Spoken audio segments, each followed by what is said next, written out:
สหายบุญโจมอุบลประเสริฐกรรมการส่วนกลางภาคเลขาคณะบริหารงานภาคแขวงสวรรณเขตมีทัศนะต่อการดำเนินกรมประชุมใหญ่ผู้แทนทั่วประเทศครั้งที่ 12 จะได้วางคาดหมายในการสร้างเศรษฐกิจที่เข้มแข็งพร้อมทั้งรักษาระบบการปกครองให้มั่นคงในโอกาสเข้าร่วมกองประชุมใหญ่ผู้แทนทั่วประเทศครั้งที่ 12 ของพรรคประชาชนปฏิวัติลาวสหายบุญโจมอุบลประเสริฐกรรมการส่วนกลางพรรคเลขาคณะบริหารงานพรรคแขวงสวรรณเขตได้แสดงความรู้สึกภาคภูมิใจ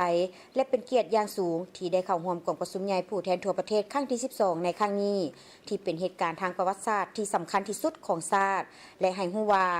ผ่านการจัดตั้งปฏิบัติมติกองประชุมใหญ่ผู้แทนทั่วประเทศครั้งที่ 12 ของพรรคเห็นได้ว่าการพัฒนาเศรษฐกิจสังคมทั่วแขวงสวรรณเขตขยายตัวอย่างหนักแน่นมีเสถียรภาพด้านการเมืองสังคมมีความสงบปัญหาปรากฏการณ์ย่อท่อในสังคมได้รับการแก้ไข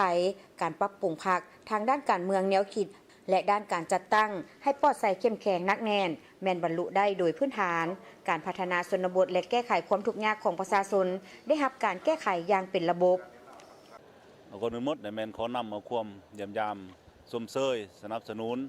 ต่อกองประชุมใหญ่ผู้แทนทั่วประเทศครั้งที่ 2 ของพรรคจากประชาชนบรรดาเผ่าชาวแขวงสวรรณเขตในกองประชุมครั้งนี้อย่างสุดใจก่อนอื่นก็ขอรายงานเกี่ยวกับการพันขยายจะตั้งปฏิบัติ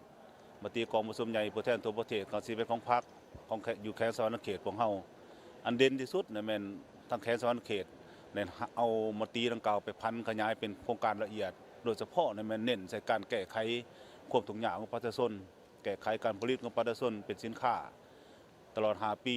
ถือว่าผลสำเร็จยิ่งใหญ่ในแก้ไขความทุกข์ยากประชาชนแมนสวรรณเขตสามารถลบล้างเมืองเป็นเมืองพ้นทุกข์อันนี้แมนหมากผลใหญ่ที่สุดของพรรคก็คือขององค์การพรรคแขวงสวรรณเขตในอย่างผ่านมาสามารถแก้ไขบรรดาเขตห่างไกลโซนหลีกสามารถนำพาประชาชนผลิตเป็นสินค้า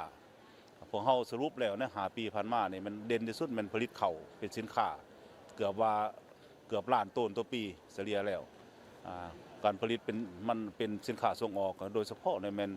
การปลูกใหม่อุตสาหกรรมของประชาชนเพื่อสนองให้แก่โรงงานเกียร์ของซันเปเปอร์อยู่แขวงสวรรณเขตภายหลังสำเร็จกองประชุมครั้งนี้สหายจะนำเอาเนื้อในคาดหมายของกองประชุมไปผันขยายตามจุดประสงค์คาดหมายในการสร้างเศรษฐกิจที่เข้มแข็งด้วยตนเองพร้อมทั้งรักษาระบบการปกครองให้มั่นคงให้ปรากฏผลเป็นจริงและอันที่สำคัญ